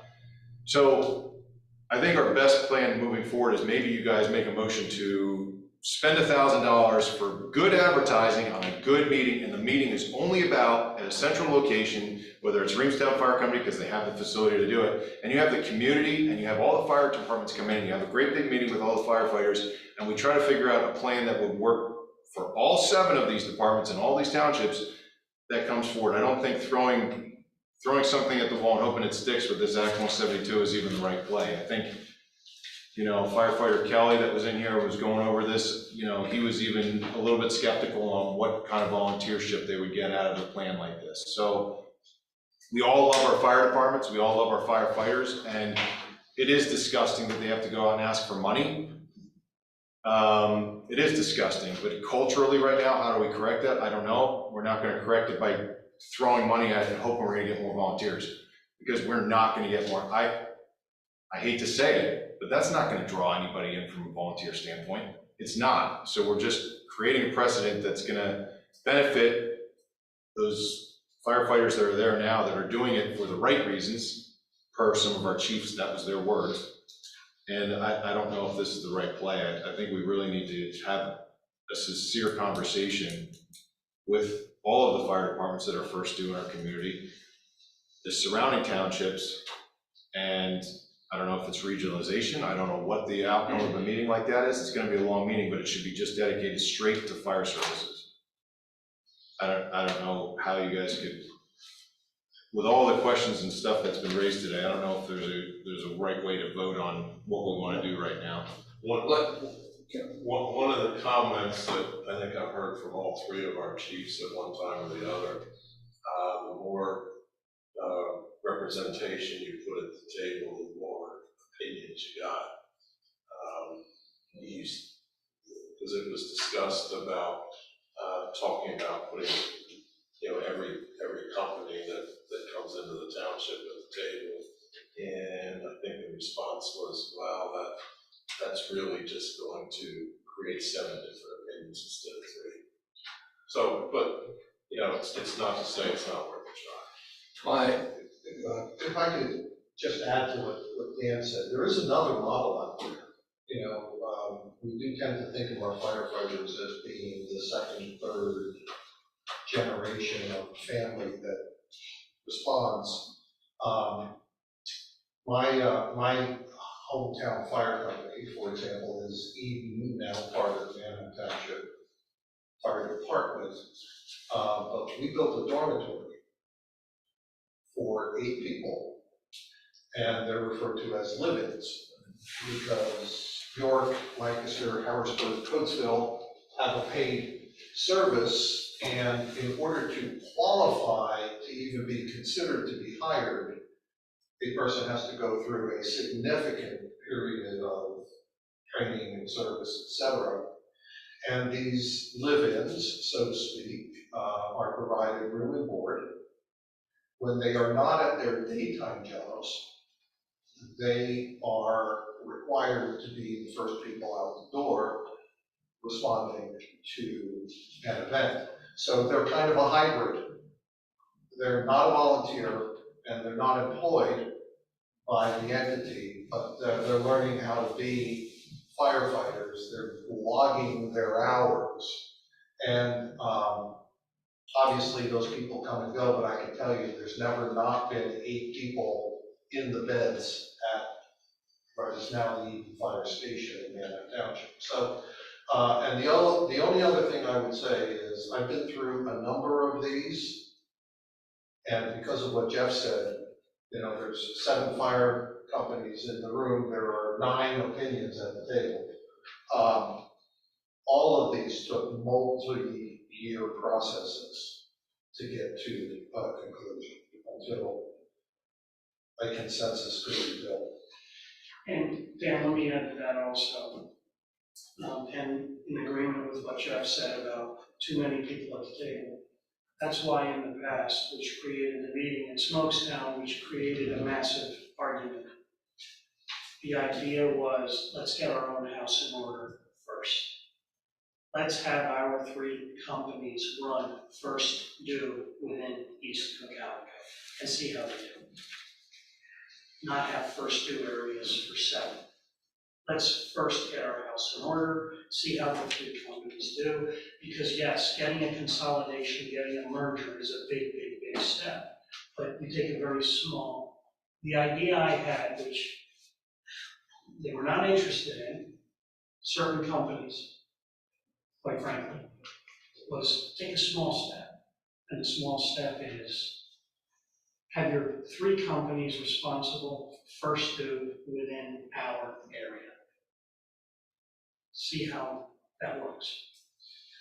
Because the dispatch is County 911. Yes. And the joke is that with mutual aid and County 911, we do have a countywide fire company, except for the funding and the management. My add to all this, right? I appreciate the conversation because we're having a good conversation, everyone's input. This is where it's supposed to happen. I still, till next year, I still say I'm the new guy on the bench, right? At times you have to put politics aside, and this may be one of them. I've known in the past that there has been money in the budget for the Jerry Herzog. That's who Jeff was referring to about the funds. This guy comes in, does an analysis of the township, the fire departments, and makes a recommendation to move forward. But politically, it hasn't happened. No, it didn't happen politically. The departments were against it. A department was against it and pushing back heavily, if we're gonna be factual. Okay. So when's this board gonna decide? We're elected officials, we need to make the right decisions for the residents of our township, whether a department or multiple departments want that or not. We need to put our foot down and make it happen. Because sooner rather than later, and I get it, maybe the tax credit ain't the right thing. But we gotta get our house in order, whether they like it or not. We need to respond back to our community. If that whistle goes off, we need to make sure our fire engines are there. The neighbors might not like it, but we need to worry about our constituents. That's what That's what surprised me when forgive my ignorance of this, but that's what surprised me about 7 first dues in our township. So I don't know, again, my ignorance here, I don't know why we haven't broached that subject again of just making sure our house is in order. I'm not trying to say anything poorly about our surrounding fire departments, but why are they first due? Is that a 911 issue? Is that another issue? It's a county issue, so. It's not the county, it's the fire chiefs here notify the county of what they want on the news. And to some extent, under mutual aid, when we go from 1 to 2 to 3 to 4 alarms,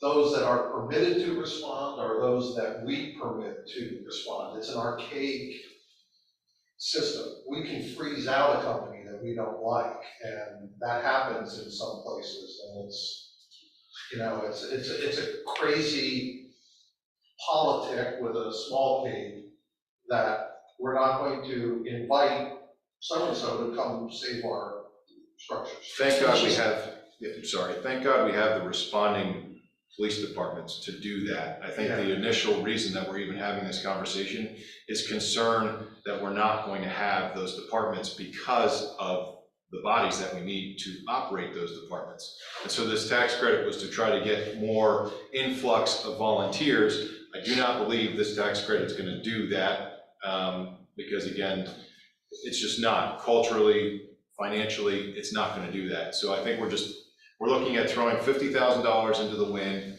We're going to burden taxpayers 2.5%, and then we're going to still have first dues and requests from other townships and departments asking for money from our residents still within here. So there's a multi-tier issue here, and the foundation of what we're having a problem with is our volunteer status. So I think we need to really focus on how we get more volunteers, and we need to get these fire departments together. But again, my ignorance, I don't know how we can correct the first due and make sure our house is in order before we can start creating issues for all the surrounding houses. It makes that conversation a lot more difficult too. And just for clarification, when I looked at the data, there were 7 running first due. I think we might be down to 6 because I think Effort is not doing the first due in that small portion over on the west side. But it's still more than our fire companies, a lot more. If one of them is 5 Pointville, it's only running maybe 3 addresses. Okay. That they can get to quicker. Yes, sir. One more, Doug Macklin. In this conversation, I'm looking at the agenda and I see Lorda's on there. I said at a meeting before, and I forget which one, it doesn't matter, but I made mention at a meeting that Noel and Alan and I were on the supervisor board, and Pepperidge Farm came in and wanted to build their building there. And when the nuts hit the wall and everything happened, we said, okay, but you're gonna contribute $250,000 to our fire company because we don't have a ladder truck to reach the top of it. And they balked and carried on, but you know what? They ponied up to the table. And I'm suggesting that you guys need to put more heat on these people when they come in. And that's why you need to keep the LERTA in place, because that gives them a tax break for 5, 7, I forget what it was. It used to be 5 years, I don't know if it's 10 years now or what it is. But at the end of that time, they'll be taxed at 100%. So in the beginning, they could afford to donate money to whoever, this township or wherever, and it would go to those fire companies. You wouldn't have to tax the people, but you're missing the opportunity to do that. You know, there's other programs out there that we don't get tax breaks back at all. But with LERTA, you're gonna, it just takes time to get there. So, sidebar comment, sorry. If I could comment upon that, a donation is a donation, it's not for one or the other. So to say that we're gonna give somebody alerta and then expect them to give us a donation in place of the tax is not necessarily a donation if we're spending it or selling it that way. So I don't think we're gonna get more donations by keeping alerta in place. I mean, it's a happy thought, but I don't think they go hand in hand because it goes against the donation definition. Well, it's another opinion. Yeah, exactly. Well, he just read the Exactly. dictionary, so. Yeah, exactly, so. All right, moving on to the fire company records policy. Previously, I had noted, well, apparently the township sends out letters at the end of September to the fire companies, letting them know to send validation of, well, it's kind of been all over the place. Telling them that about the donation that they're gonna be requesting, but all the fire companies are kind of asking, what do you want? What do you exactly want from us, rather than, you know, beat around the bush, and then people are asking for things and going on with that. My recommendation to the board was to just get validation of the donation, which is $35,000, correct? I wanted to see voided checks and paid invoices validating the $35,000 donations. I don't know where my board members stand, but it'd be nice to get a couple bullet points in the letter that we're gonna send to the fire companies, and know what we are requesting, so there's no excuses and nobody's late to the show. Yeah, in the past, there was a letter sent out asking for validation of the money. What we got back were generic statements saying that it was spent on purchase of a new truck and or ancillary accessory items. And, you know, I guess it was my thought that when we asked for specific validation in the past for fuel receipts, we got copies of fuel receipts and canceled checks. I think that was real specific, and I would like to see the same thing again. For this, and there should be a timeline on it, so by the end of the year, we know what it was spent on with that kind of validation, that we're not looking in the middle of next year and we've received nothing except a generic letter. So I guess that was my thought process months ago, and I'm trying to stay consistent with that. Well, my thought process is, why are we reinventing the wheel? We just do what every business does, what every organization does. Just ask them for the copy of their, and you keep it simple. It's standard across, again, all industries. We ask them for a copy of their tax return, we get a balance sheet from them at the end of the year, and a P&L statement, profit and loss statement, done. They all have their accounting, simple thing to do. So that would have to be voluntary commitment on the part of the companies.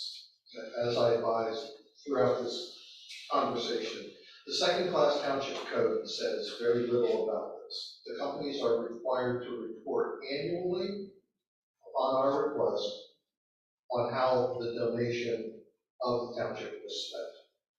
So it's annually, and it's a report. There's no details on the report. And I advise Tommy that We ought to be uniform. We ought to tell them what we think is an adequate report, and we ought to tell them when we want it. A lot of companies do provide everything that RC just described. Because they're a nonprofit corporation and they believe that that's their duty to provide it to the public. But the second-class township code only requires, quote unquote, a report on how the township's donation was spent, not a full accounting of their annual operations. The reason I'm saying that is because that doesn't require any extra work for them, they're doing that anyway. And that is how a lot of companies figure it. Yeah, there's no extra work on their behalf, they've got to be doing that anyway at the end of the year for accounting. Simple.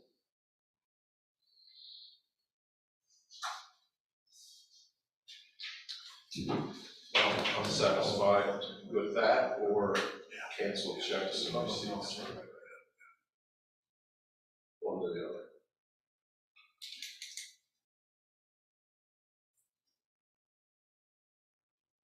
You wanna make a motion, or do you wanna put a motion on the next agenda? Since it's the end of September when the letters are expected to be sent out, that should be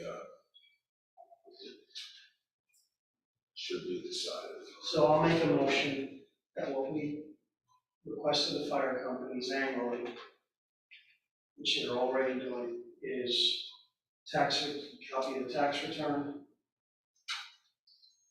P&L statements, and balance sheets. So will you add or cancel checks and receipts to that motion? Or cancel checks and receipts? Not or. Jeff, that requires more work on your behalf. This gives us a snapshot of everything that's going on. Simple, and they're already doing it. And I think you already understand this, but those won't be available until into the next year, so you would be looking back a year. That's correct. And we were getting that anyway, we were getting them in the March timeframe anyway. In June, we hadn't gotten some of that. We were ready to put out payments and we. That's because they didn't know what you wanted. Generic letter.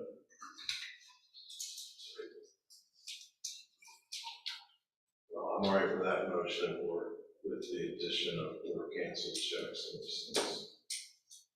We don't need a facility here. So you're all right with it? I'm all right with that addition to the motion. So are you changing the motion then? I'm all right with this motion and the or cancel checks and receipts. The or, Or. I don't agree with the or. If you want and yes, and do more work, that's fine, but I don't agree with the or.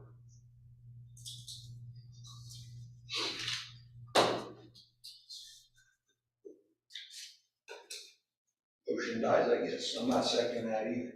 I just want to stand by what the second-class township code asks, and that's just voided checks and invoices in the amount that the township donates. I'm not worried about the profit and loss. That's why I said or. I want to make a motion. I'll make a motion to request from the fire companies voided checks and paid invoices equaling in the $35,000 of the township donation to each fire company, just validating that expense. Not cancel checks, not voided checks. Cancel checks. By December 31st. Is that a good time, I guess? That's what your current year you're asking for, or the following year? Current year. By December 31st of each calendar year. Current year, the donation was made. That I'll second. Motion and second, all in favor? Aye. No, Motion carries 2-1. Question in the back. Doug Macklin, why would you put a number in there? Are you not gonna change that forever and ever? Or are you gonna change it every year? You said Donation your amount? motion was $35,000. Well, That'll come up during budget season. Again, but then next year you're gonna have to change the motion because it could be less or more. Why don't you just put the money that was township donated? Don't put it. good call. So we will Amend the motion. amend the motion. Well, that a motion to amend the prior action I make a motion to amend the prior action to eliminate to eliminate the amount of $35,000. And it would be, and we'll track the language of the second class township code. I'll look it up here in a moment of the township's donation. Okay. Motion is on the table To amend it. to amend the dollar figure in the motion. Okay, I'll second that. Motion and second, all in favor? Aye. No, Motion carries 2-1. Next on the agenda is the fire company apparatus insurance. That's been on the agenda for quite a while as well. Yeah, I'm not sure if Tommy got all the information. I know he got it from one of the companies out of the three. we don't have enough. So we don't have enough information yet to move forward on that, so we'll table that for now. Next on the agenda is the LERTA program. I had brought that up at the last meeting, and the more and more I thought about it over the last 2 weeks, and then getting some more additional questions answered from our manager. My understanding is that, and Matt, correct me if I'm wrong, Alerta, my understanding is that we can modify by ordinance in a hearing, the current Alerta, program. Because LERTA's enacted by adopting an ordinance to alter or eliminate the LERTA, you would need to adopt a new ordinance. And that process is public notice and a legislative hearing. And that's the modification process. Correct. Whenever you have to do something by ordinance, you typically have to do a new ordinance to change it. So is it elimination of the current one first, or in conjunction with the new ordinance, or? Depends on what you want to do. Sometimes you amend an ordinance by just specifying what sections you're changing. Sometimes you repeal and repeal the old and adopt a new ordinance. And again, it depends on the direction you want to go and the things you want to change. My thoughts on that were, I did my own kind of personal survey. I'm out in the community a lot and know a lot of people in the community, and everyone keeps listening to our meetings and seeing the meeting agendas, and everything's warehouses. And out of 10 different people I talked to, not one of them said they want more warehouses. They want more commercial. We have our fair share. I feel like LERTA is a good program, great program. I feel like we should assign it more to the commercial district versus the light industrial. That's where I'd like to see it. I want more commercial to come in here rather than more warehouses. I've said it many times to many of the people in here. That I feel like that's the modification I would like to do to the LERTA program.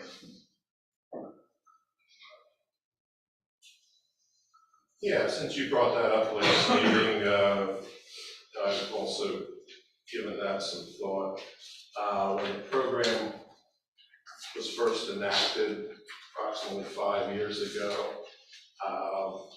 UGI came into the community and said they wanted the tax abatement program to locate here. And they came in and they dictated the rules. We want a 10-year program. They said, you know, if we don't get it, we'll relocate to Berks County. We'll stay in Berks County. And basically give it to us or we're not coming. And at the time, that was probably the prudent thing to do, was to allow them to have it come in. It brought a lot of good paying jobs into the township. So I got it right so far. Somewhat. Somewhat. I didn't expect total agreement. No, we won't feel the way we've worked. Yeah. So the board enacted a program that they felt was more appropriate, which is a 5-year program, not near as extensive as the 10-year that UGI requested. And it's front-loaded with the first 2 years being no tax increase, and then graduated from there to 75, 50, or 25, 50, 75 until full compliance. Looking at what it's done for the township, okay, we've got almost 5 years of history now. How many other businesses have come into the township with high-paying jobs that Lerdo attracted? I'm struggling to find one. We have multiple businesses that it's benefited. Truck repair business, local landscaper, you know, large multi-national homegrown business down the street with a large expansion. You know, most of these things don't have these high-paying jobs. So, you know, the people in this community, I agree with Lorenzo, they were shown a shopping center long ago, 15 years plus, and it never happened. Alert has been in place for almost 5 years now. Never happened. Probably not gonna happen. But To add to that quick, sure. we did not lose the shopping center because Ephrata has Lerda. Because that was said at the last meeting, and it all went to Ephrata. That was not said at the last meeting. No. I did not say you lost the shopping center because of Lerda. That's No. incorrect. No, it said, insinuated that they're all going to Ephrata for some reason, they're not coming here. We have Lerda. We have Lerda tax abatement, they don't. So, There was no Lerda at the time, that wasn't insinuated. no, That's part of the construction. yes. It wasn't an insinuation. I made it clear that other municipalities were moving forward rapidly with commercial development, and we were not. And, okay, Period. moving, building on that, Lerda's been in place here for almost 5 years. And, you know, we're still not getting the commercial shopping opportunities that people keep asking for. I hear it too. You know, with Denver Fair last week, I was there every night and talked to a lot of people. And, you know, the warehouse conversation's up. Thank you, Larry, for highlighting that in the newspaper. It gets people talking. So, you know, the focus is still on getting commercial activity here, local business people, small business people, where the residents can do some local shopping that they wouldn't have to go to Ephrata or Wyomissing. And, you know, LRTA hasn't really done it yet. It's not to say it shouldn't still be there for that purpose, but I don't know that we need it to attract more warehousing. So I guess that's a brief overview of some of my thoughts on it.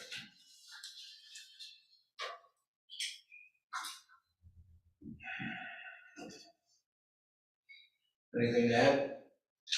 So what you're both recommending is we announce to the world that we're only interested in commercial. If there's any type of industrial development, we don't want to the industrial development or assist or facilitate that industrial development. They're still gonna come, but that's my recommendation. Okay, so that's what we're gonna announce to the world. I'm okay with that. There's plenty of them. Yes, sir. Question, Doug Macklin. And forgive me, I've been out of this thing since 2019. But if the guy didn't want LRTA, he didn't ask for it. It wasn't something they got automatically. It's an application. That's correct. So, you gotta say that. Don't let that out of the equation. It's not automatic. They have to ask for it. They have to apply for it, fill a form out. I don't understand why it was an incentive. Jeff, you've made a comment before that you were instrumental in getting this here. You weren't even a supervisor when we did this. I and Scott Russell and Alan Fry and Noel Fortna had to sell it to our school district, which we did. They liked that idea, that in 5 years they're gonna be getting the tax that they would normally be getting, but it's bringing business in, it's bringing jobs in, da-da-da-da-da-da. We also had to sell it to the county commissioners. That was not an easy sell, but we did it. They finally agreed. Yeah, it's a good idea to incentivize getting people into this area. So at the end of 5 years, the school district is gonna get their total money, the township's gonna get their total money. So let's just talk about one of the programs that we don't institute, but there's people, I'm looking at Jeff, he's on Clean and Green. We're getting shafted out of tax money forever and ever and ever. No, let's just Now, wait a stop. minute, No, listen, let's stop right there. No, I'm This holding the floor. conversation No, has sir. happened in the No. past. This has happened in the past. I don't care, I don't Clean care. and Green is in every state east of the Mississippi. I don't care. Don't I go just, down that road. We're I'm- talking about LRTA. hey, and I want to explain the difference, begging your pardon. LRTA's gonna be paying full taxes in 5 years. Not at UGI, they're still not paying full taxes. Well, then in 10 years they will, but they're gonna be paying it, as opposed to other people who will be cheating the school district out of their due money forever and ever and ever. Yeah, now, you don't like it because it's true. And I know it's a county or state program, I know that. All I'm Every making state up, east of Mississippi. would you just keep your mouth shut and let me I talk? could say that to you too. I had the floor first. I was given the floor by the chairman. So please remain silent. I'm just simply saying that the school district is gonna get their due in time, and so is the township. We're never gonna get our due with Clean and Green. These places are assessed at $2 million and their Clean and Green tax is $600,000.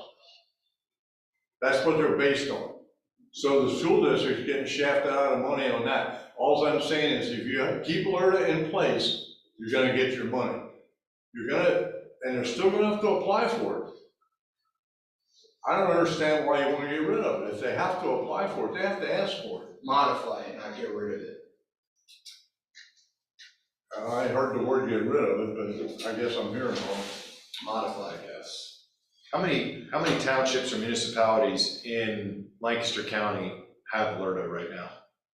3 or 4. So three or four out of how many? 35, 40? Out of 67 municipalities in the county. Okay, so 3 or 4 of them actually have LRTA. Do we know Like the Matt other? said, we're the unique ones. The Okay. multiple things. So Ephrata does not. No.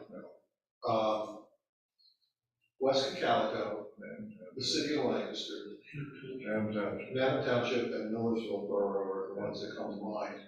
The city has a hybrid. So Manhattan Township, Millersville Borough, who else? Us, are commercial industrial. There's a separate statute that applies to residential. The city has adopted both. So both residential and commercial industrial qualify for alerta in the city. It's not called alerta. It's called something else because of that hybrid nature. So the 62 other townships and municipalities that are having the same growth and tax issues that we are having do not have LRTA, but somehow they are gaining businesses and commercial and light industrial into their townships without LRTA. To a greater or lesser extent, yeah. The main example is our neighbor in Ephrata. They do not do LRTA, but they don't seem to be having any issues growing or gaining. They don't have the highway system that East Cocalico does. They don't have a lot of the things that should be drawing businesses here. So if LRTA was a Band-Aid that was put on a sucking chest wound 5 years ago when we saw issues from 15 years ago, for some reason why all these businesses weren't coming here, maybe we should look at a broader spectrum of a problem instead of just LRTA. And we keep talking about getting our due with LRTA. It takes 5 years for us to get our tax revenues from these businesses.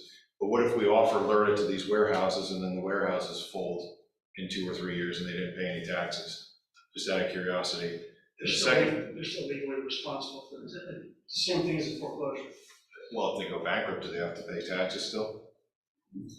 So, and also on top of that, I believe there's a federal, maybe Mr. Krem will be able to solidify this with me, but if they don't have tenants in those warehouses, do they have to pay federal income tax either? So if we're offering them zero tax to put it here, and then they don't have to pay federal taxes because they don't have tenants yet, they're literally building these things for free with no tax implications. So obviously that would be a huge draw to East Cocalico because we're offering LRTA.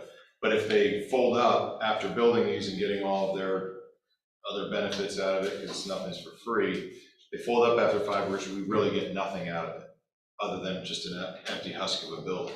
Again, There's a lot of what ifs and future thinking so, against strategic thinking, but you know, many times the advocacy for development includes an economic impact statement. So you see on those things, you know, the sales tax paid on the construction materials, or the payroll taxes for the builders, payroll taxes for anticipated employees of the occupants, and then real estate taxes. You know, those are the big categories, and, you know, they're studies. So the actual payment realities come over time. Yeah, I represent 2 municipalities that don't have a local real estate tax. You know, so development to them has less allure than other places. I'm not saying we don't want to draw business here. I'm just trying to figure out strategically the overall. If we do 10 years of LRTA or 5 years or whatever for these warehouses, or, you know, I'm all about drawing more commercial in. I'd love to see something happen over on Carmel Boulevard or whatever, but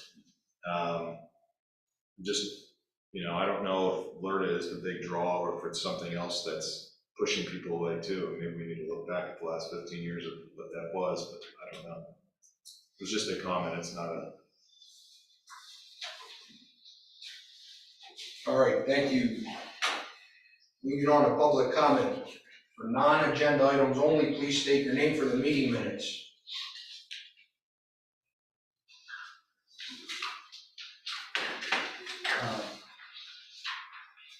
For the minutes, before we adjourn, the second-class township code says, the fire companies shall submit to the board of supervisors an annual report of the use of the appropriated monies for each completed year. That's it. Yeah, so you get to decide what is an adequate review. Yes, ma'am. Lorraine Cole. Once again, I am so embarrassed to be sitting here and listening to the way some of our residents talk to our supervisors. I think it is rude and should not be done. We elected you guys in there for a reason. That's it. Thank you.